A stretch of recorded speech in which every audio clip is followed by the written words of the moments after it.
पहली बात तो वायरल फीवर हो या नॉर्मल फीवर हो, स्टार्टिंग दोनों की एक जैसी होती है, यानी बुखार। तेज़ बुखार आ रहा है, कपकपी के साथ आ रहा है, वो यूजुअल किसी भी फीवर में आ सकता है, एलर्जी में भी आ सकता है। मैंने कल अगर बहुत ज़्यादा धूप में घूमा, एकदम से बारिश हो गई, उसमें भी बुखार आ सकता है। बट अक्सर वायरल फीवर के साथ आते हैं लंबे फीवर के लक्षण, यानी वो 2 या 3 दिन ज़्यादा रहेगा। ज़्यादा तेज़ बुखार आएगा जो कि नॉर्मल आपके डोलो या कैलपॉल या क्रोसिन से भी नहीं जाता।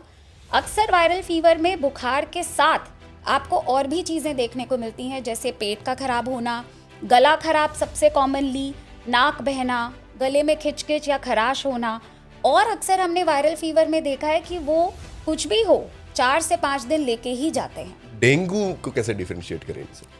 डेंगी का सीज़न जैसे अब आ चुका है, एंड डेंगी का फीवर का भी बहुत ही क्लासिकल पैटर्न होता है। अक्सर डेंगी में देखते हैं कि पहले 3 से 4 दिन खूब तेज कपकपी लग के बुखार आता है। शुरुआत में ही आजकल जो हमने देखने को मिल रहा है, अभी हमारे डेंगी के केसेस शुरू हो चुके हैं।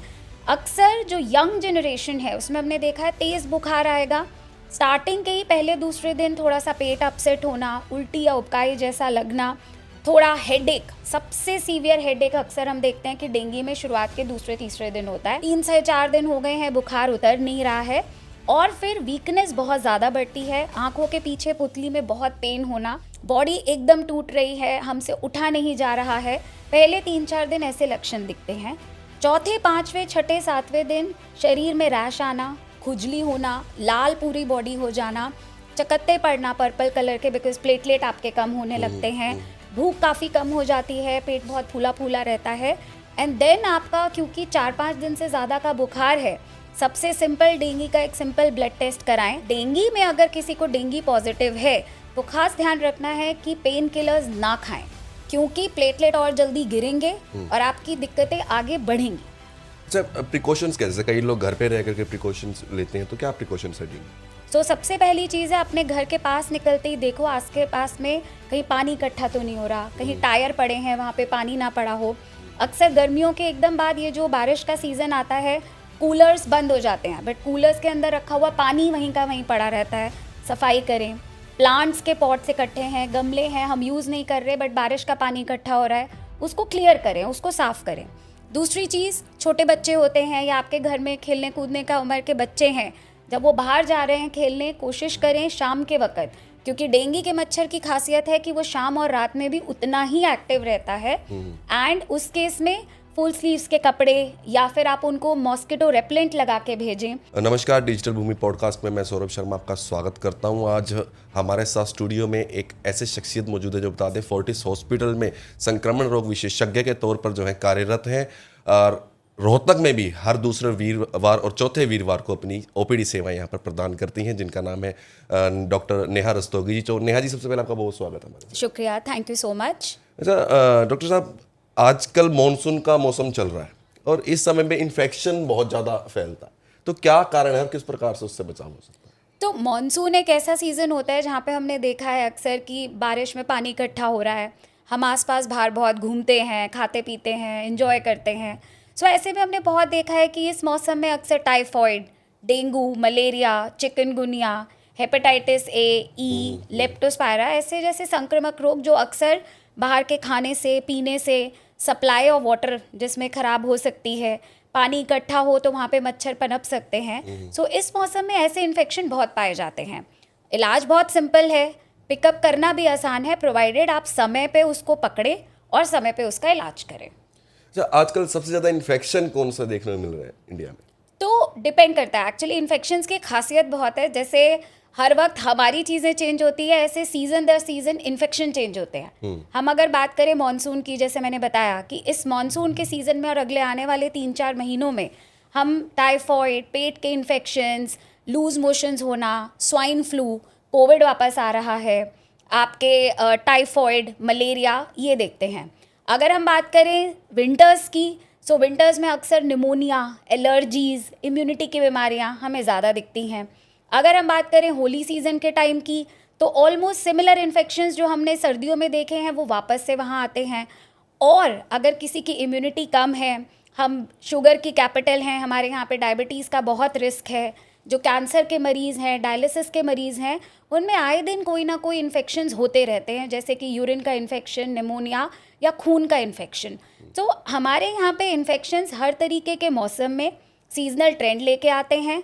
टीबी यानी ट्यूबरकुलोसिस, एचआईवी, ये आप कभी भी किसी भी वक्त किसी भी माहौल में और किसी भी रूप में देख सकते हैं। अच्छा, आपने अभी जिक्र किया कि कोविड जो है वापस आ चुका है, कई केसेस भी आए हैं, तो पहले से ही प्रिकॉशंस क्या कर सकते हैं उसके लिए? सो एक्चुअली 2021 और 22 ने हमें बहुत सिखाया, WHO ने हमें बहुत सिखाया, चैट जीपीटी और गूगल ने हमें बहुत सिखाया कि हमें कोविड में कैसे अपने आप को बचाव करना है।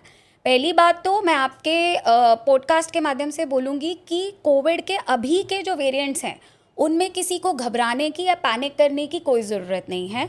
ये कोविड के वेरिएंट्स हर सीजनल वेरिएंट की तरह आते हैं, ये एक से दूसरे में बहुत जल्दी फैलते हैं, बट क्योंकि हम सब वैक्सीनेटेड हैं तो हमारे पर से पे सिवियरिटी बहुत कम होती है। नॉर्मली जैसे आपका एक फ्लू का इन्फेक्शन होता है जिसमें आपको नज़ला, खांसी, ज़ुकाम, बुखार, गला खराब, सोर थ्रोट या फिर सीने में हल्का खराश या दर्द, ऐसे ही कोविड के सिम्टम्स हम आजकल देखने को मिल रहे हैं। प्रिकॉशंस के तौर पे जब भी इस तरीके का मौसम शुरू हो जाए जहाँ पे खांसी ज़ुकाम शुरू हो, तो पहली बात आप अपनी सोशल डिस्टेंसिंग और अपना हैंड एक गज की दूरी बना के रखें। अगर आपका पॉसिबिलिटी है कि आप पब्लिक प्लेसेस में जा रहे हैं, बहुत ज़रूरी काम है, तो कृपया अपने मास्क वगैरह ऑन रखें। घर में किसी को भी अगर खांसी वगैरह जैसे लक्षण है तो उसके संपर्क में ना आए, स्पेशली बच्चे, बूढ़े या जिनकी इम्यूनिटी कम है।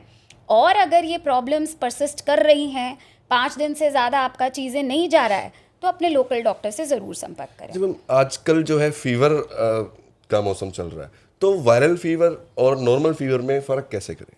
बिल्कुल, बहुत सही सवाल। पहली बात तो वायरल फीवर हो या नॉर्मल फीवर हो, स्टार्टिंग दोनों की एक जैसी होती है, यानी बुखार।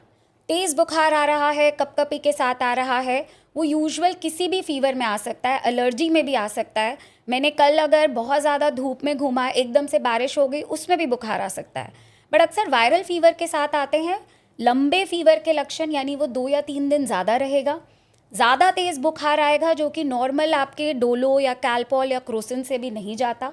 अक्सर वायरल फीवर में बुखार के साथ आपको और भी चीज़ें देखने को मिलती हैं, जैसे पेट का खराब होना, गला खराब सबसे कॉमनली, नाक बहना, गले में खिचखिच या खराश होना।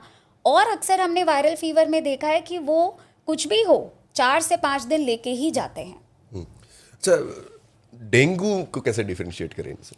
सो डेंगी का सीज़न जैसे अब आ चुका है, एंड डेंगी का फीवर का भी बहुत ही क्लासिकल पैटर्न होता है। अक्सर डेंगी में देखते हैं कि पहले 3 से 4 दिन खूब तेज़ कपकपी लग के बुखार आता है। शुरुआत में ही आजकल जो हमने देखने को मिल रहा है, अभी हमारे डेंगी के केसेस शुरू हो चुके हैं, अक्सर जो यंग जनरेशन है उसमें हमने देखा है तेज़ बुखार आएगा। स्टार्टिंग के ही पहले दूसरे दिन थोड़ा सा पेट अपसेट होना, उल्टी या उबकाई जैसा लगना, थोड़ा हेडेक, सबसे सीवियर हेडेक अक्सर हम देखते हैं कि डेंगी में शुरुआत के दूसरे तीसरे दिन होता है, कि तेज़ सर में दर्द हो रहा है, उल्टी जैसी फीलिंग आ रही है, 3 से 4 दिन हो गए हैं, बुखार उतर नहीं रहा है, और फिर वीकनेस बहुत ज़्यादा बढ़ती है, आंखों के पीछे पुतली में बहुत पेन होना। ये डेंगी के शुरुआती लक्षण होते हैं। बॉडी एकदम टूट रही है, हमसे उठा नहीं जा रहा है, पहले 3-4 दिन ऐसे लक्षण दिखते हैं। चौथे, 5वें, 6ठे, 7वें दिन शरीर में रैश आना, खुजली होना, लाल पूरी बॉडी हो जाना, चकत्ते पड़ना पर्पल कलर के, बिकॉज प्लेटलेट आपके कम होने लगते हैं, भूख काफ़ी कम हो जाती है, पेट बहुत फूला फूला रहता है। एंड देन आपका, क्योंकि 4-5 दिन से ज़्यादा का बुखार है, सबसे सिंपल डेंगी का एक सिंपल ब्लड टेस्ट कराएं, बिकॉज अक्सर डेंगी में क्योंकि अक्सर फीवर आता है तो हम पेन किलर्स या मेफ्टालफोर्ट पे बहुत जल्दी कूदते हैं। तो डेंगी में अगर किसी को डेंगी पॉजिटिव है तो खास ध्यान रखना है कि पेन किलर्स ना खाएं, क्योंकि प्लेटलेट और जल्दी गिरेंगे और आपकी दिक्कतें आगे बढ़ेंगी। अच्छा, प्रिकॉशंस कैसे? कई लोग घर पे रह करके प्रिकॉशंस लेते हैं, तो क्या प्रिकॉशंस है डेंगू? सो डेंगी के लिए सबसे ज़रूरी प्रिकॉशन ये होता है, क्योंकि डेंगी एक मच्छर से पनपने वाली बीमारी होती है। सो जैसे हमने स्टार्टिंग में बताया कि अगर आप घरों में हैं, आप बाहर जा रहे हैं, आप अपने घर के आसपास, क्योंकि हम अपने घर में बैठ के तो सुरक्षित हैं, बट अगर हम अपने मोहल्ले को, अपने लोकेलिटी को भी उतना ही अच्छा बना सकें तो टेक्निकली आप डेंगी से भी फ्री हो सकते हो। सो सबसे पहली चीज़ है, अपने घर के पास निकलते ही देखो आस के पास में कहीं पानी इकट्ठा तो नहीं हो रहा, कहीं टायर पड़े हैं वहाँ पे पानी ना पड़ा हो। अक्सर गर्मियों के एकदम बाद ये जो बारिश का सीज़न आता है, कूलर्स बंद हो जाते हैं, बट कूलर्स के अंदर रखा हुआ पानी वहीं का वहीं पड़ा रहता है, सफाई करें। प्लांट्स के पॉट्स इकट्ठे हैं, गमले हैं, हम यूज़ नहीं कर रहे बट बारिश का पानी इकट्ठा हो रहा है, उसको क्लियर करें, उसको साफ़ करें। दूसरी चीज़, छोटे बच्चे होते हैं या आपके घर में खेलने कूदने का उम्र के बच्चे हैं, जब वो बाहर जा रहे हैं खेलने, कोशिश करें शाम के वक्त, क्योंकि डेंगू के मच्छर की खासियत है कि वो शाम और रात में भी उतना ही एक्टिव रहता है। एंड उस केस में फुल स्लीव्स के कपड़े या फिर आप उनको मॉस्किटो रेपेलेंट लगा के भेजें, मच्छरदानी या मॉस्किटो रेपेलेंट का प्रयोग करें। एंड छोटी छोटी इन्हीं हिदायतों से, और अब तो इंडिया में बहुत बड़ा बूम आया है बिकॉज डेंगू की भी वैक्सीन अभी रिसेंटली परसों ही इंडिया से अप्रूव हुई है। सो ये सारे प्रिवेंटिव मेजर्स मिलके हम डेंगू की सिवियरिटी, क्योंकि डेंगू में हमने देखा है अक्सर हॉस्पिटलाइजेशन का रिस्क आता ही लो प्लेटलेट पे है, बुखार नहीं जा रहा, सांस में दिक्कत हो रही है, पानी भर रहा है, लिवर खराब हो रहा है। सो डेंगू के इस सिवियरिटी को आप इन छोटी छोटी प्रिकॉशन से ही बचा सकते हो। अच्छा, डेंगू हो या वायरल फीवर है, नॉर्मल फीवर हो, कितने दिन बाद जो है डॉक्टर के पास रश करना चाहिए? इसमें मैं बोलूँगी 2 चीज़ें हैं। अगर हमारी इम्यूनिटी सही सलामत है, हम एक यंग हेल्दी पर्सन हैं और आपका फीवर किसी कारणवश 3 से 4 दिन में भी वजह से नहीं जा रहा है, कंटिन्यूसली फीवर है और दिक्कतें और सिम्टम्स आए जा रहे हैं, तो बेटर रहेगा कि आप तुरंत डॉक्टर का परामर्श लें, प्रॉपर टेस्ट कराएं और उस हिसाब से ट्रीट करें। लेकिन अगर किसी पेशेंट की इम्यूनिटी ही लो है, मान लीजिए डायबिटीज़ है जो कि काफ़ी अनकंट्रोल्ड है, बुज़ुर्ग पेशेंट है, नॉर्मल फीवर के बावजूद भी उनके बाकी की चीज़ें बहुत डाउन हो गई हैं कि एकदम से वीकनेस आ गया है, मैं उठ नहीं पा रहा हूँ, कोई कैंसर पेशेंट है, डायलिसिस का पेशेंट है, लिवर का पेशेंट है, तो मैं सजेस्ट करती हूँ क्योंकि उनके सिम्टम्स थोड़े डिफरेंट होते हैं, उनके शरीर की इम्यूनिटी उतनी अच्छी नहीं होती है, तो उन्हें तुरंत ही डॉक्टर से अपने जो आपके फॉलोअप जिनसे चल रहा है उनसे तुरंत कांटेक्ट करना चाहिए। अच्छा, आजकल अब बहुत कॉमन हो चुका है कि हर घर में एंटीबायोटिक्स, पेन किलर, फीवर की टैबलेट्स पड़ी रहती हैं और बिना किसी परामर्श के लोग खा लेते हैं, तो कितना रिस्की है या कितना ठीक है? जैसे हर चीज़ एक इंसान की दूसरे इंसान को सूट नहीं होती, मैं अलग हूँ, आप अलग हैं, हमारा शरीर का स्ट्रक्चर्स अलग हैं, वैसे ही हमारी किसी भी गोली को लेने की क्षमता भी डिफरेंट है। ज़रूरी नहीं है कि मैंने एक डोलो ली है तो आप पे भी सूट करे, हो सकता है मैं जो एंटीबायोटिक खा रही हूँ वो किसी और को रिएक्शन कर दे। जब आपका इंसान का स्ट्रक्चर और चीज़ें अलग अलग हैं तो ये बहुत ही अगेन ये गूगल इफेक्ट है कि अगर मैंने एजिथ्रोमाइसिन पढ़ ली तो मैंने एजिथ्रोमाइसिन खा ली, क्योंकि एक पेशेंट के लिए अगर वो रामबाण है तो दूसरे को उसी से ही लूज मोशन हो सकते हैं। प्लीज़ अपने आप से सेल्फ मेडिकेट ना करें। पिल को पॉप करने का जो एक तरीका होता है कि आज मुझे बुखार है, मैंने खा लिया, मैंने एंटीबायोटिक शुरू कर दी, कल मैं बिल्कुल ठीक हूँ तो मैंने एंटीबायोटिक छोड़ दी, ये डोलो या कैलपॉल नहीं है। आपने घर में इमीडिएट इमरजेंसी में खाई, बट उसके बाद आप किसी से परामर्श ज़रूर लें, किसी और की दवाई को शेयरिंग एंड केयरिंग समझ के ना खाएं। अच्छा, बच्चों के इन्फेक्शन में और बड़ों के इन्फेक्शन में क्या फ़र्क है? तो बच्चों के इन्फेक्शन और बड़ों के इन्फेक्शन में स्टार्टिंग से लेकर एंड तक भी काफ़ी फ़र्क रहता है। पहली बात तो बच्चे इन्फेक्ट बहुत जल्दी होते हैं क्योंकि खेलते कूदते हैं, साथ में रहते हैं। अक्सर जैसे स्पेशली हम जिन इन्फेक्शंस की बात कर रहे हैं, यानी कि गले के इन्फेक्शंस हो गए या फिर आपके रैशेज़ और स्किन के इन्फेक्शन हो गए, बच्चों में बहुत कॉमन होते हैं। दूसरी चीज़, बच्चों की क्योंकि इम्यूनिटी बहुत इनिशियल ग्रोथ ईयर्स में स्ट्रॉन्ग होती है, so most of the infection self limit होते हैं, यानी हमें उनके लिए कुछ नहीं करना होता है। बच्चों को सिंपल सिम्टोमेटिक बुखार हो रहा है तो उनको पैरासीटामोल का सिरप, अगर खांसी जुकाम, क्योंकि इस मौसम में हमने देखा है बच्चों को बहुत खांसियाँ हो रही हैं, नज़ला हो रहा है, तो सिंपल भाप या उनको वाटर का सलाइन का नेबुलाइजेशन दिया। खामखा के एंटीबायोटिक्स हम अक्सर बच्चों में अपफ्रंट यूज़ नहीं करते। दूसरी ओर जो अडल्ट्स हैं, क्योंकि जैसे मैंने बताया कि काफ़ी अडल्ट्स में कोई ना कोई और प्रॉब्लम्स होती हैं, उनके सिम्टम्स स्टार्टिंग के ऑलमोस्ट सेम रहते हैं, बट अगर वो लंबे खिंच रहे हैं, अगर 3 दिन से ऊपर का बुखार है और उनके सिम्टम्स और ज़्यादा बढ़ गए हैं, तो ऐसे में अडल्ट्स को कई बार ज़्यादा जल्दी एंटीबायोटिक या सपोर्टिव मेजर्स लेने पड़ते हैं। अगर इम्पॉर्टेंट चीज़ ये है कि बच्चों के सिम्टम्स बहुत स्वाभाविक दिख जाते हैं, जबकि अडल्ट्स में क्योंकि अगर किसी की इम्यूनिटी लो है, स्पेशली उन अडल्ट्स में सिम्टम्स एकदम से सारे उभर के नहीं आते। कई बार एक सिंपल वीकनेस भी आपका एक बड़ा यूरिन इन्फेक्शन का कारण होता है।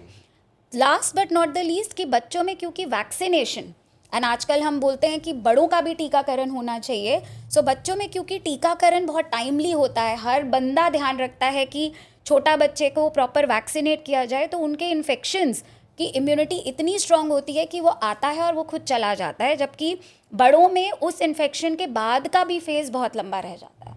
अच्छा, इम्यूनिटी स्ट्रांग करने के क्या क्या तरीके हैं? इम्यूनिटी स्ट्रॉन्ग करने के लिए आपका स्टार्टिंग सुबह से लेकर रात तक का आपका दिनचर्या, नॉर्मल खाना पीना, आप खाने में क्या क्या खाते हो, पानी कितना पीते हो, आप बाहर नॉर्मल शुद्ध हवा कितनी लेते हो, आपकी ये सारी चीज़ें मैटर करती हैं। सो इम्यूनिटी आपके घर के किचन से ही शुरू हो जाती है एक्चुअली देखा जाए तो इम्यूनिटी के लिए ज़रूरी नहीं है कि हर एक को फैंसी सप्लीमेंट्स और डाइट्स का ही सामना करना पड़ता है। एक सिंपल तुलसी भी, एक सिंपल पानी का ग्लास भी आपकी इम्यूनिटी को उतना ही अच्छा बढ़ा सकता है। इस मौसम में हम बोलते हैं कि हम काढ़ा लेते हैं, एंड मैं सच बताऊं, it's a very good thing. Daily आप अगर उठ के अदरक, नींबू, शहद, आपके तुलसी, इनका सेवन कर रहे हो, उठ के एक गिलास गर्म पानी पी रहे हो, जो कि हमारे पुराने वेदों में भी लिखा हुआ है, इट इज़ स्टिल आज की डेट तक बहुत यूज़फुल। दूसरी बात आती है आपके खाने के प्रोपोर्शंस। हमें बताया जाता है, और हम अब साइंस की बात करते हैं कि फ़ैट ये है, प्रोटीन ये है, कार्बोहाइड्रेट ये है, बट देखा जाए तो हरी पत्तेदार सब्जियां, सलाद, फ्रूट, दाल या कोई भी और प्रोटीन का आइटम, और आपका चपाती एंड साथ में देसी घी, ये सारी चीज़ें अगर आप एक हेल्दी मील की तरह टाइमली खाओ तो I think nothing beats that for any immunity. अच्छा, आजकल एक चीज़ और देखी जा रही है, कुछ लोग जो क्या करते हैं कि कैल्शियम की टैबलेट्स या मल्टीविटामिन ये खुद से ही लेना शुरू कर दिया। साल में 1 महीना या 2 महीना इस तरीके से लोगों ने एक प्रैक्टिस शुरू कर दिया। क्या सही है? तो एक्चुअली वो प्रैक्टिस नहीं, वो मैल प्रैक्टिस कहलाई जाती है, क्योंकि प्रॉब्लम क्या होती है कि हमारे को ये आदत हो चुकी है। फॉर एग्जांपल, मैं बहुत ही सिंपल एग्जांपल दूंगी। हमारे अक्सर ओपीडी में पेशेंट्स आते हैं, बॉडी में एक ये है, हम मैम धूप में नहीं जा पाते, हम धूप नहीं ले पाते, ऑफिस में रहते हैं, हम विटामिन डी खा लें, हम कैल्शियम खा लें, बिकॉज लाइक आई सेड, हम बहुत एडवांस हो चुके हैं, हम आर्टिफिशियल इंटेलिजेंस, हम गूगल के माहौल में जी रहे हैं। तो हमें लगता है कि अगर चैट जीपीटी ने मेरे 4 सिम्टम्स बताए और उसने कहा कि आपको विटामिन डी या कैल्शियम की डेफिशिएंसी है, आप खा लो। बट अगर आपका कैल्शियम ऑलरेडी 8 से ऊपर है और आप सिंपल कैल्शियम खाए जा रहे हो, पहली बात बिना विटामिन डी चेक किए, आपका कैल्शियम कभी शरीर में लगेगा ही नहीं। दूसरी बात, वही कैल्शियम पेशाब के रास्ते आपको पथरी बना देगा। सो हमारे को ये सबसे ज़्यादा ज़रूरी है समझना कि अगर हमें कोई सिम्टम्स हैं तो हम 1 + 1 = 2 उसके लिए ना करें। आप आज की डेट में इतने हेल्थ पैकेजेस, इतने चेकअप्स कराते हैं, मैं सबको सजेस्ट करती हूँ कि 40+ में एटलीस्ट आपको एनुअली एक बार ही अपना हेल्थ पैकेज ज़रूर करा लेना चाहिए, जिसमें बहुत ही simple basic haemoglobin, calcium, vitamin D, B12 हम अपना कराएं। जब करा रहे हैं, अगर वो कम है, उसका सप्लीमेंट लें। जैसे मैंने बताया कि आपके रूटीन की डाइट में अगर आप 2-3 ड्राई फ्रूट्स, आपके 1-2 अखरोट डेली के पीसेस, आपका आधा कप दूध और आप फ्रूट्स भी ले रहे हो, तो आपकी कैल्शियम डिफिशिएंसीज वैसे ही बहुत कम मात्रा में होंगी। एंड साथ में अगर आपको कैल्शियम की कमी है तो आप कैल्शियम प्लस विटामिन डी दोनों का चेक कराएं और उस हिसाब से लें। अननेसेसरीली लेना भी खराब है, लंबे समय तक लेते रहना भी खराब है। अच्छा, आजकल एक बहुत कॉमन हो गया विटामिन डी की कमी, डेफिशिएंसी, खास तौर पे लेडीज़ में तो बहुत ज़्यादा चीज़ देखने को। तो क्या कारण है और क्या सिम्टम होते हैं और क्या प्रिकॉशंस है? अक्सर 2 चीज़ें होती हैं उसके लिए, बिकॉज विटामिन डी हमने देखा है इसका सबसे नेचुरल सोर्स है उसकी सनलाइट, एंड स्पेशली सुबह का वो 6 AM से लेकर 7:30 बजे की जो सनलाइट है, तो हमने देखा है हम आजकल धूप में जाते ही कितना है। सुबह की धूप बहुत कम लोगों को नसीब हो पाती है, बिकॉज फीमेल्स या तो अपने घरों के कामों में उलझी होती हैं या फिर वो ऑफिस भाग रही होती हैं, और फॉर दैट मैटर मैं बोलूँगी घर का हर यंग मेंबर वो ऑफिस की भीड़ भाड़ में लगा हुआ है। सो ऐसे में विटामिन डी डेफिशिएंसीज बहुत जल्दी होती हैं। दूसरा, जैसे हमने बात किया बैलेंस्ड मील, वो बैलेंस्ड मील कहीं खो चुका है। वो बैलेंस्ड मील के नाम पे we have 1 selective items, keto diets, fancy diets, we are doing lot of things, and specially females में बिकॉज ऑफ कोर्स एक constant pressure of weight and everything, आप बहुत सिलेक्ट आउट कर देते हो, जिससे विटामिन डी की आप कभी भी भरपाई नहीं कर पाते हो।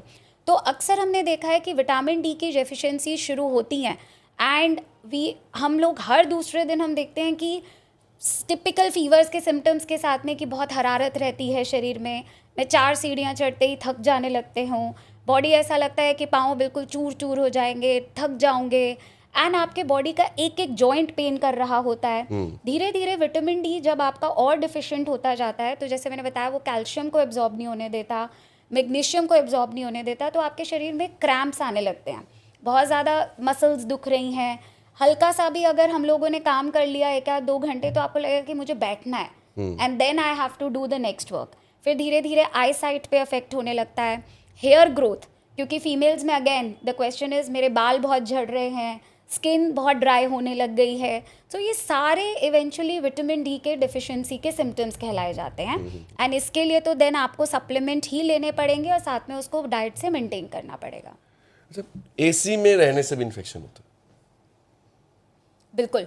सो अक्सर जैसे हमारा क्लोज्ड एरिया है एंड एसी में हम रह रहे हैं, क्योंकि हमारा ये सारा एयर के रीसर्कुलेशन से हो रहा है। इसमें फ्रेश एयर का मात्रा कितना है, शायद 30% 40%।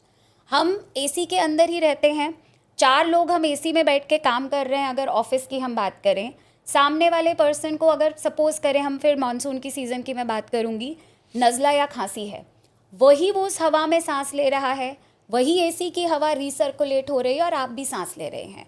बहुत लेस चांस होगा कि मैं 6 घंटे के माहौल में मास्क पहन के बैठूं या सामने वाला बैठे। तो एसी के अंदर न केवल एक से दूसरे का संक्रमण होना बहुत कॉमन है, दूसरी चीज़ क्योंकि हवा के अंदर ही अगर कोई आपका कंटामिनेशन है या एयर में कोई आया और गया, खांसी हुआ, छींक हुआ, तो वो वातावरण में ही वो जो मॉस्किटोज़ हैं या जो आपके वर्म्स हैं वो सर्कुलेट होते रहते हैं, तो वो फ्रेश एयर नहीं होता। तीसरी चीज़ बहुत देखा है हमने कि एलर्जी का मौसम हो तो एसी क्योंकि ऑलरेडी आपका सिर्फ ड्राई एयर है, तो वो आपके नाक को और जो आपके कान के जो पोर्स हैं उनको और खुश्क कर देता है और ड्राई कर देता है, इचिंग होती है, हल्की ब्लीड हो सकती है और उससे और खांसी और ज़ुकाम बढ़ता ही है। तो अगर हम बोलते हैं कि एसी के माहौल में रह रहे हैं तो हम सबको यही हिदायत देते हैं कि एक तो थोड़ा स्टीम शुरू करें, दूसरा अगर एसी किसी का कंटिन्यूसली नाइट्स में चलता है, क्योंकि होता है आप सो रहे हो, at least half bucket of water उस रूम में रखें ताकि वो मॉइस्चर या ट्रैप करता रहे और आपका बिल्कुल ड्राई एयर ना हो। सबसे इम्पॉर्टेंट एक चीज़ बोलते हैं कि जब भी मौसम चेंज होता है, हमारा टेंडेंसी, हम एसी से घर गए, हमने एकदम ठंडा पानी निकाल के पी लिया, गला खुश्क हो सकता है, गले में खराश हो सकती है। सो एसी इज़ वेरी गुड आपकी सुविधा के लिए, बट कंटिन्यूसली एसी का exposure, on end of AC का एक्सपोजर, थोड़ा सा उसको आप अवॉइड करें। इंडिया में खाने में आजकल बहुत बड़े चेंजेस आए हैं, मेन तौर पे फास्ट फूड की तरफ खास तौर पे बच्चे बहुत ज़्यादा चले गए हैं, तो लाइफ में क्या असर, किस प्रकार से असर डाल रहा है? तो चाइल्डहुड ओबेसिटी की प्रॉब्लम आज की डेट में सबसे बड़ा टेरर है, क्योंकि बच्चों का, एंड इसमें of course working parents, multiple factors, easy access, सबके हाथ में फ़ोन होना, मल्टीपल फूड डिलीवरी एप्स का एकदम इंस्टेंट होना, ये बहुत बड़ा रीज़न होता है। ऑफ कोर्स हमने बात की न्यूट्रिशन की, सो बना हुआ बर्गर वर्सेस घर की एक रोटी और दाल, मल्टीपल डिफरेंस है उसके न्यूट्रिटिव वैल्यू में, न केवल कैलोरी, न केवल प्रोटीन के टर्म्स में। दूसरा, हम बात कर रहे हैं बाहर के खाने पीने से, चाहे कितना भी अच्छा होटल्स और रेस्टोरेंट हो, बट हमारी ऑथेंटिसिटी की वो कितना ही न्यूट्रिटिव और हाइजीनिक फूड देगा कोई नहीं जानता। सो अक्सर बाहर का खाना पीना, मेरा कर्तव्य नहीं है कि मैं आपको बोलूँ कि बिल्कुल मत खाओ, nobody is denying that fact, लेकिन एक तो टाइमली चीज़ें हों। आप अगर हफ्ते में एक बार एक मील बाहर का खा रहे हैं जो कि अच्छे से वेल कुक्ड हो, इट इज़ ओके, बिकॉज सबका मन होता है, मैं समझती हूँ, लेकिन हर दिन बाहर का खाना, आप अपने नॉर्मल खाने को अवॉइड करके वो प्रोसेस्ड फास्ट फूड खा रहे हो जिसमें कार्बोहाइड्रेट और फैट भर भर के हैं, वॉकिंग आपकी है नहीं, आके खा के आपने बैठ गए, मोबाइल पे लग गए, गेम्स पे लग गए और हम सो गए, तो वो ऐड ऑन होता जाता है फैट में, क्योंकि वही कार्बोहाइड्रेट खराब फैट में कन्वर्ट होता है। बच्चों में हम आजकल देख रहे हैं आई साइट बहुत जल्दी ख़राब हो रही है, बच्चों में हम देखते हैं कि उनका रनिंग वगैरह नहीं है, सांस फूलने लगता है, they are using lifts at even 13-14 years of age. आजकल हार्ट के रिस्क्स आप देखोगे तो 20-25 साल के एज के जो हार्ट के चेंजेस हैं इको में, वो होते हैं जो 60 ईयर्स पे होने चाहिए। वो इसीलिए बिकॉज ये सारे फैट एक्यूमुलेट होके आपकी कोशिकाओं में, आपकी हार्ट की वेसल्स में जमते हैं, वो उसको हार्ड करते हैं, उसको हार्ड करेंगे तो आपका खून कम जाएगा और ये हार्ट अटैक्स को और प्रमोट करता है। 40+ के एज में आपने कितनी बार ये टीवीज़ पे आजकल न्यूज़ में देखा होगा कि हार्ट अटैक्स बढ़ गए। It is because of the fact कि आप कितना भी जिमिंग करें या कुछ करें, अगर आपका डाइट में नेचुरल फूड से ज़्यादा प्रोसेस्ड फूड है, you are not doing right. अच्छा, कुछ परिवारों में आजकल ये भी चल रहा है कि फास्ट फूड घर पे ही बना लेते हैं, तो क्या वो भी उतना ही डेंजरस है? तो आई थिंक वो बोलते हैं ना कि बार्गेनिंग और something is better than nothing, so वो चीज़ अप्लाई अगर करें तो मैं बोलूँगी कि फास्ट फूड का कोई इट्स नॉट समथिंग कि विच इज़ रॉन्ग और राइट। क्वेश्चन ये है कि आपकी फ्रिक्वेंसी क्या है।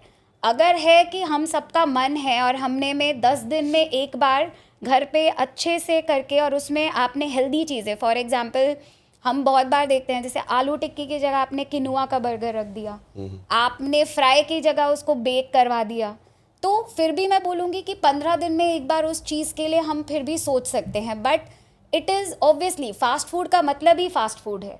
It is instant, it is fast, but it is not fast digestive, it is not fast healing, so it is not helping you. वो fast आएगा और फास्ट चला भी जाएगा, ना वो आपके शरीर पे लगेगा ना आपके शरीर को वो कुछ देगा। अब ब्रेकफास्ट, लंच और डिनर का बेस्ट टाइमिंग क्या है और क्या हेल्दी आदत इसमें बन सकती है, किस प्रकार? सो एक्चुअली ब्रेकफास्ट, लंच और डिनर्स जब प्रिस्क्राइब करते हैं या फिर बताते हैं तो अक्सर उसके टाइमिंग्स भी आइडियली जब हम शुरुआत करते थे या जो स्टार्टिंग में जब हम बोलते थे वो सन के हिसाब से होता था। बट अगर देखा जाए तो एवरेज तौर पे अगर आप उठ रहे हो सुबह, जो कि एक रूटीन हैबिट होती है कि early to bed and early to rise वाला, सो आपका टेक्निकली आप उठे हो, आप स्टार्ट करिए with good water, start with water because it's a very good cleaning agent for your body. 8 से 9, सवा 9 तक के बीच में आपका एक ब्रेकफास्ट हो जाना चाहिए, बिकॉज कोई भी खाने को डाइजेस्ट करने के लिए जिसमें आपको थोड़ा हैवी मील होता है, मिनिमम 4 to 5 आवर्स चाहिए होते हैं। एंड ये कहावत इंग्लिश में बोलते थे कि breakfast has to be like a king, राजा की तरह ब्रेकफास्ट होना चाहिए।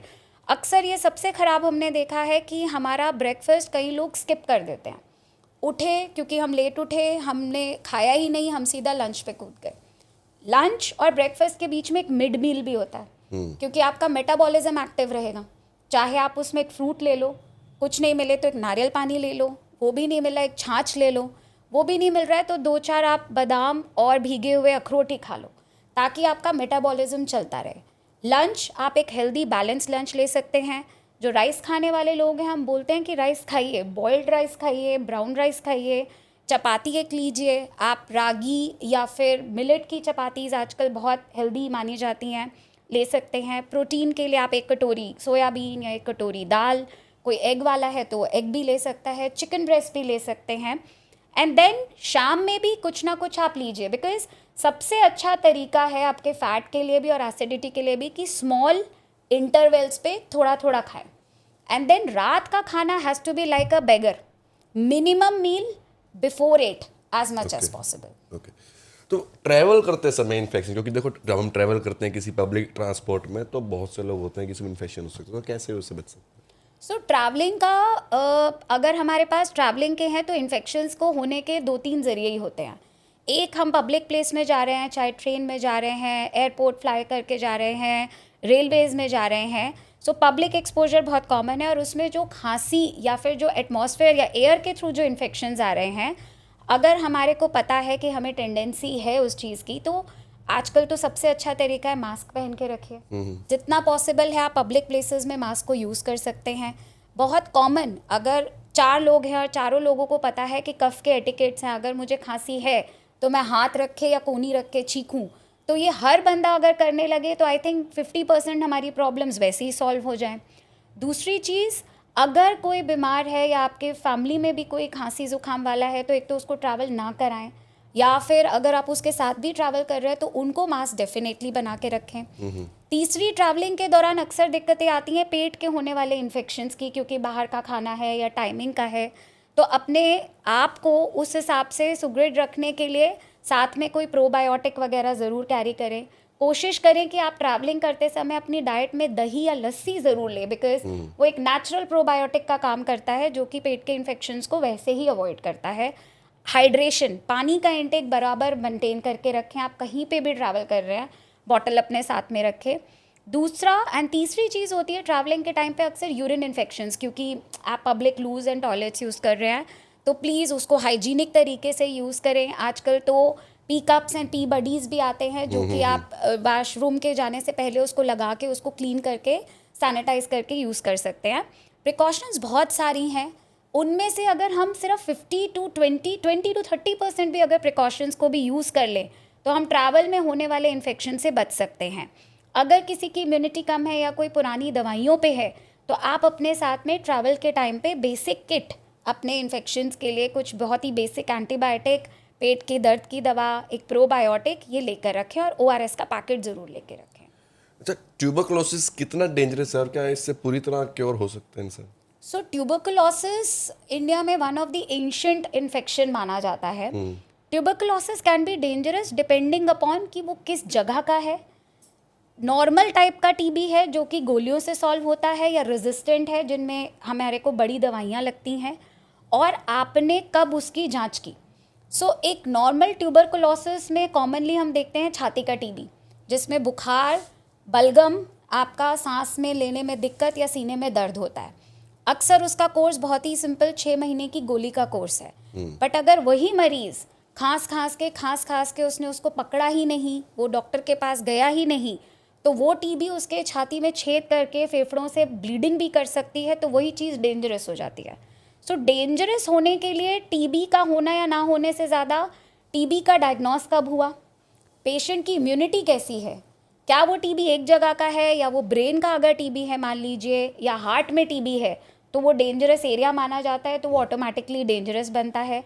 क्या पेशेंट का टीबी की वजह से बीपी डाउन हो गया, किडनी फेल हो गई, वो ऑलरेडी क्रिटिकल हो गया, वो उसके डेंजर के साइन है।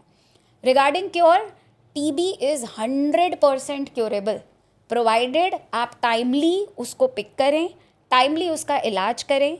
जिस वजह से उसका टीबी हुआ है, सपोज़ हमने डायबिटिक्स में टीबी जैसे देखा है, तो अगर आपकी शुगर ही कंट्रोल रहेगी तो एक आपको टीबी होगा नहीं और दूसरा उसकी हीलिंग भी जल्दी होगी।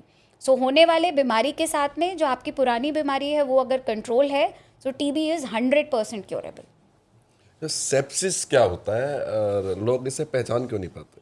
सो सेप्सिस एक्चुअली एक कंडीशन नहीं है, सेप्सिस एक कॉम्प्लेक्स सिंड्रोम है। सेप्सिस एक्चुअली एक ऐसा एक सिस्टमिक प्रॉब्लम है कि जो कि बॉडी के हर टेक्निकल पार्ट को अफेक्ट करता है।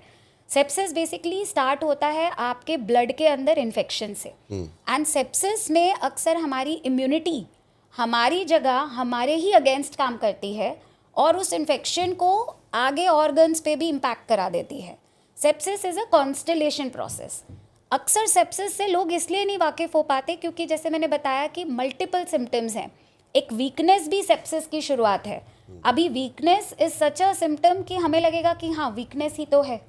अगर किसी को बहुत टाइम से भूख नहीं लग रही है तो हमें होगा कि नहीं स्ट्रेस हो रहा है, सो नहीं पा रहा है, भूख नहीं लग रही, बट अंदर ही अंदर शायद वो इन्फेक्शन पनप रहा होगा। सो सेप्सिस इज़ वन फॉर्म जिसको पिकअप करने का सबसे अच्छा तरीका है छोटे छोटे सिम्टम्स। एंड स्पेशली हमने देखा है, जैसे मैं अगेन बात करूँगी इम्यूनिटी की, कि नॉर्मली जिनकी इम्यूनिटी कम है उनमें अक्सर सेप्सिस का रिस्क ज़्यादा होता है। सो अगर किसी की किसी भी कारणवश इम्यूनिटी कम है तो उनके छोटे से छोटे सिम्टम को भी आपको इग्नोर नहीं करना चाहिए। रूटीन के टेस्ट में भी आप सेप्सिस पकड़ सकते हो।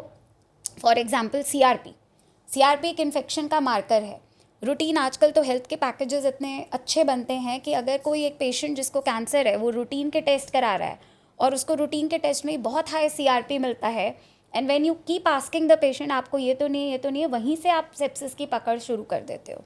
अगर किसी को बुखार है, सांस लेने में दिक्कत है, वीकनेस हो रही है, यूरिन रुक रहा है, पेट में दर्द है जो चले ही जा रहा है, ये सारे सिम्टम्स आगे जाके सेप्सिस के भी लक्षण हो सकते हैं। तो उसको उसी टाइम बेसिक ब्लड टेस्ट से ही तुरंत रोका जा सकता है, रादर देन कि वो सेप्सिस बन के ऑर्गन फेलियर करे और आप सीधा आईसीयू में आए। क्या इन्फेक्शन जो है वो लाइफ थ्रेटनिंग भी हो सकता है? जी बिल्कुल। सो इनफैक्ट सेप्सिस का जो हमने जिक्र किया, one of the spectrum life threatening infection is sepsis, क्योंकि वही सेप्सिस इज नथिंग। जैसे आपको अगर यूरिन में इन्फेक्शन है, अगर वो यूरिन इन्फेक्शन को आप कंट्रोल ही नहीं कर पाए यूरिन तक, वो खून में जाएगा, वो खून के साथ साथ नसों में जाएगा, नसों में जाके वो भिन्न भिन्न बॉडी पार्ट्स पे इम्पैक्ट करेगा, इंक्लूडिंग आपके वेसल्स पे।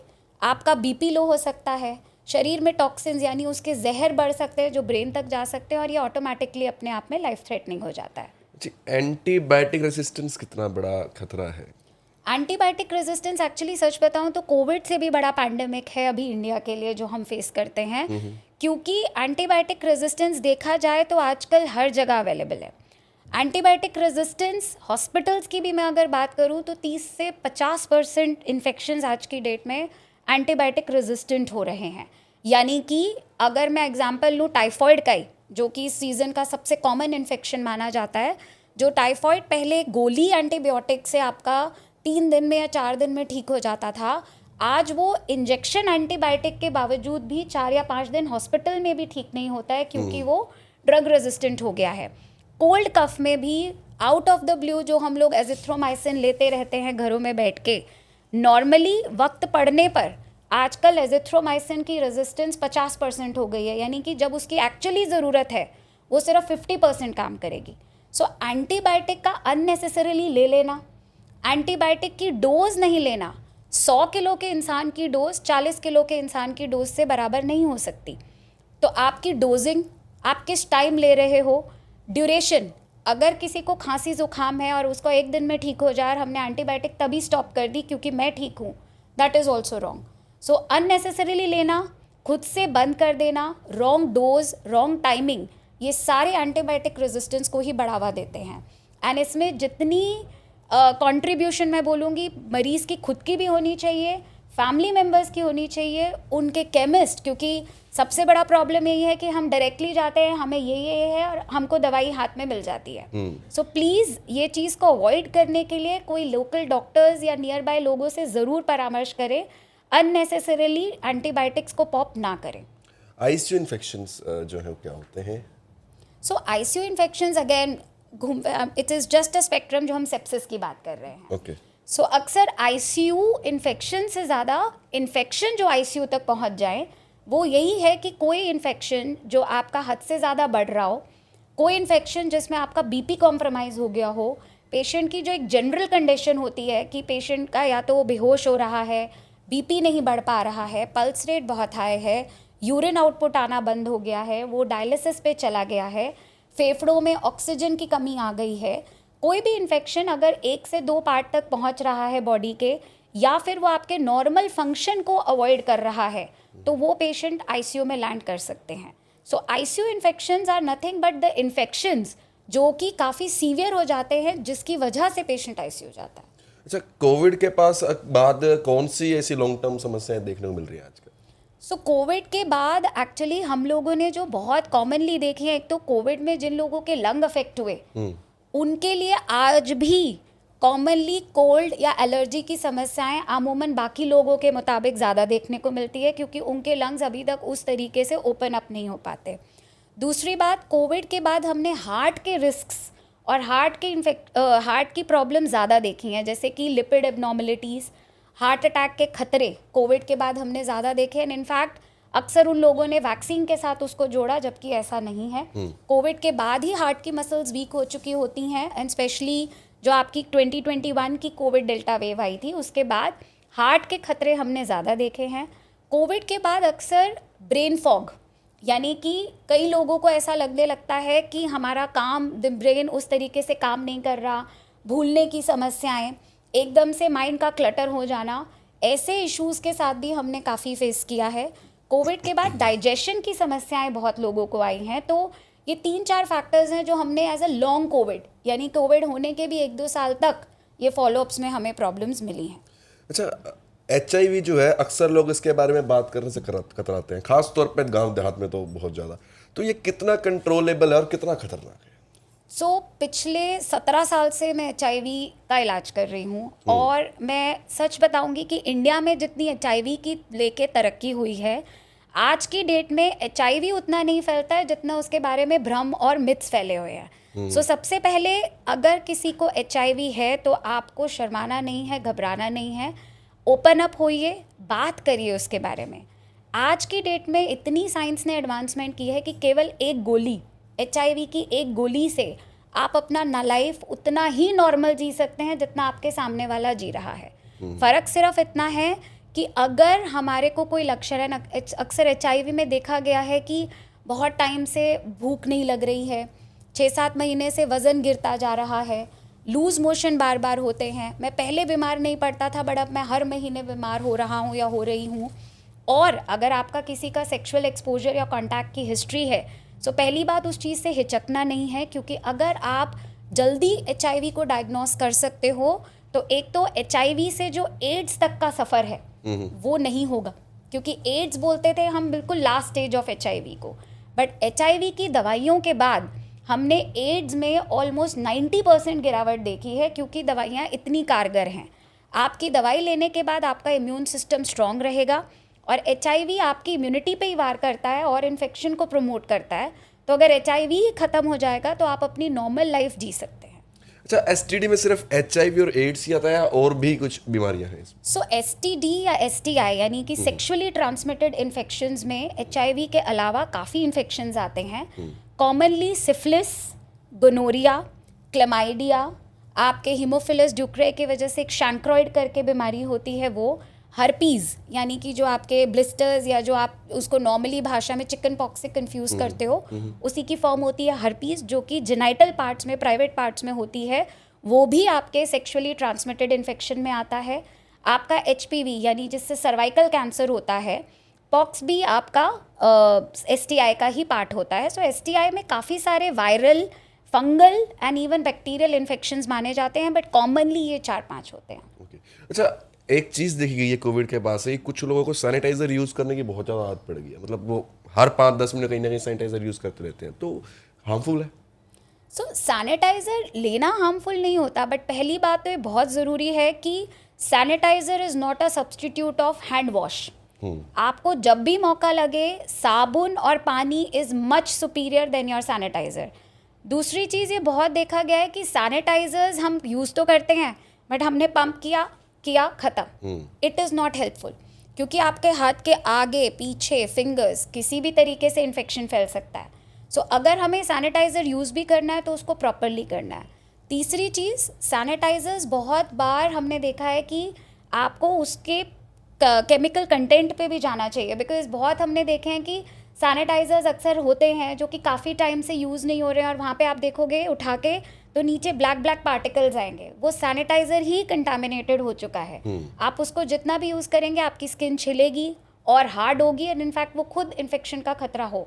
सो सैनिटाइज़र यूज़ करने में प्रॉब्लम नहीं है, यूज़ वाइजली, यूज़ प्रॉपरली, जहाँ पे ज़रूरत हो। Hand wash is always better than a sanitiser.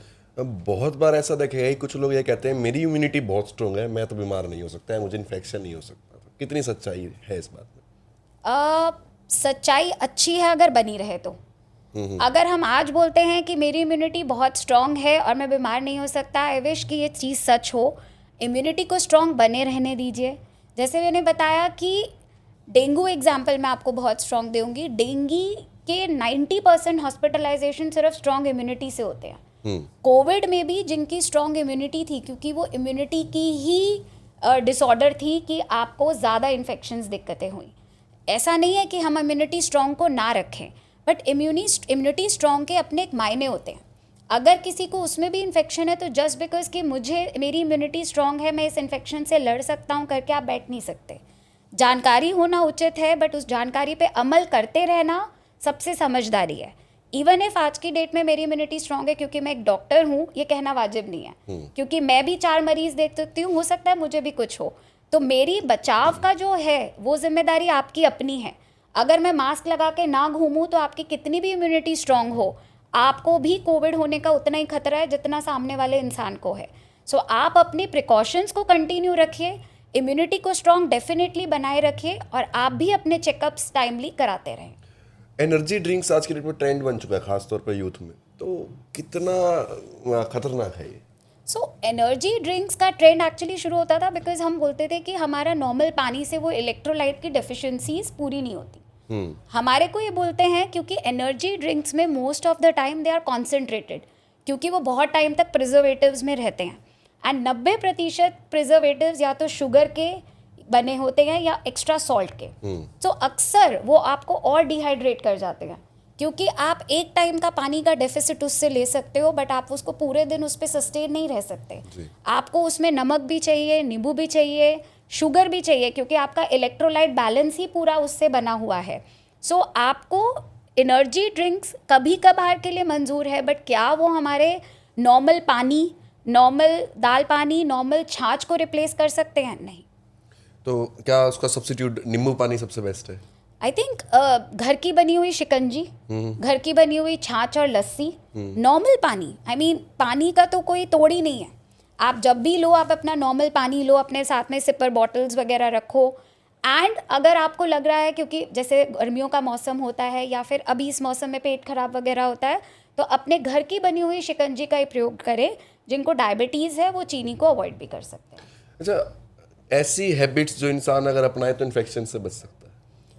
जैसे मैंने बताया कि आपका दिन उठते से लेकर रात तक बहुत सारी ऐसी आदतें होती हैं, बट कॉमनली अगर हम बोलें 3-4 आदतें, टाइम से खाइए, टाइम से पीजिए, प्रॉपर बैलेंस्ड मील लीजिए।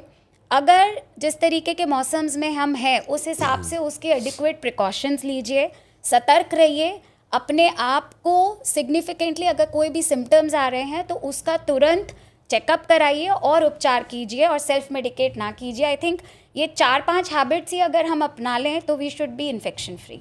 अच्छा, आप बहुत से मरीज अभी तक देख चुके होंगे, तो अब तक आपने ऐसा कौन सा डेंजरस इन्फेक्शन देखा है जिसे लोग अक्सर इग्नोर कर देते हैं?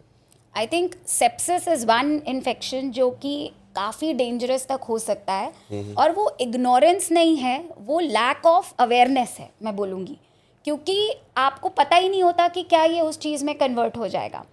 तो सेप्सिस या सेप्टिक शॉक, यानी कि वो सेप्सिस जिससे बीपी वगैरह गिर गया, कॉमनली आपके खांसी जुकाम से भी शुरू होकर वो आगे बढ़ सकता है क्योंकि आप उसको टाइम से पकड़ नहीं पाए। टीबी हमने देखा है कि अगर टाइम से ट्रीट नहीं हुआ वो सबसे डेंजरस हो सकता है। सो डेंजरस इन्फेक्शन डेंजर तभी बनता है या तो आप टाइमली नहीं गए या आपकी इम्यूनिटी इतनी वीक है कि वो आपको कंट्रोल ही नहीं कर पाई। कोई भी डेंजरस इन्फेक्शन का सबसे अच्छा इलाज है कि वो इन्फेक्शन की पहली स्टेज से ही ना गुजरे। ट्रीटमेंट के दौरान आपने कभी ऐसी चीज़ देखी होगी लोग अक्सर गलत करते हैं? ट्रीटमेंट के दौरान काफ़ी गलतियाँ हमारे पार्ट पे भी और सामने वाले के पार्ट पे भी हो सकती हैं। जैसे कि फॉर एग्जांपल सबसे पहला तो कि टाइमली ट्रीटमेंट शुरू होना, सबसे बड़ा फॉल आउट वहीं होता है, क्योंकि हम पहली बात तो एज अ पेशेंट अगर मैं बात करूं तो बहुत लोग जब हमारे पास आते हैं तो वो बोलते हैं कि हमें पता ही नहीं था कि हमारा इतनी चीज़ें बढ़ जाएंगी। सो वो सबसे पहला फॉल आउट होता है। दूसरी चीज़ होती है कि हमने कोई XYZ ट्रीटमेंट शुरू कर लिया क्योंकि हमें किसी ने ऐसा कहा था।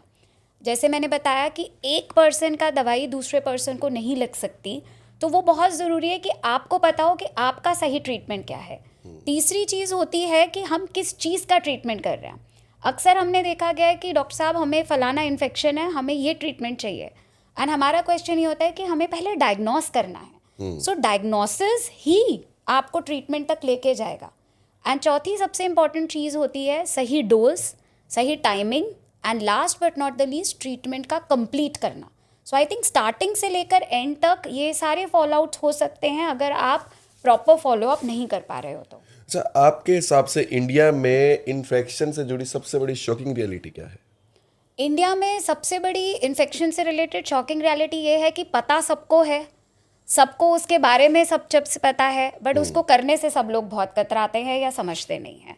जैसे कि बहुत सिंपल सी बात है, हम बात करते हैं कि हम लोग आए दिन पढ़ रहे हैं एंटीबायोटिक रेजिस्टेंस, सब जानते हैं, सब बात करते हैं, बड़े बड़े फोरम्स पे सबको पता है। अभी तो आदरणीय मंत्री मोदी जी ने भी, प्रधानमंत्री जी ने भी एंटीबायोटिक रेजिस्टेंस के प्रति मुहिम चलाया था। लेकिन आज भी अगर घर में किसी को खांसी जुकाम होगा तो आपका ही बड़ा बोलेगा कि जाओ खुद जाके वो टैबलेट ले लो या केमिस्ट शॉप से जाके वो टैबलेट ले लो। वो पहली ही गलती जो घर की होती है वहाँ से ही चीज़ें शुरू हो जाती हैं ख़राब होनी। सो इवन दो हमें पता है कि इसकी प्रॉब्लम कहीं ना कहीं किसी दिन हम ही पे आएगी, तो आई थिंक वो जिम्मेदारी एज एन इंडिविजुअल हम सबको उठानी चाहिए कि ये चीज़ जो आज रेजिस्टेंस है इसका प्रकोप सिर्फ एक फैमिली पे नहीं होगा, ये हमारे पे अभी भी हो सकता है और हमारी जनरेशन पे भी हो सकता है। तो आई थिंक वो एक कलेक्टिव एफर्ट बहुत ज़रूरी है कि इन्फेक्शन को पहली बात तो बचाएं।